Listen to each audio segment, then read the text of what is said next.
sekali lagi kami himbaukan kepada pengendara yang ada di lintas Sumatera, tepatnya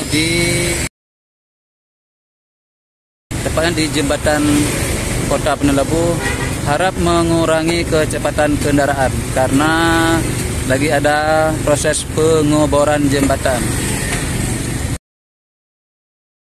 Terima kasih, harap dimaklumi.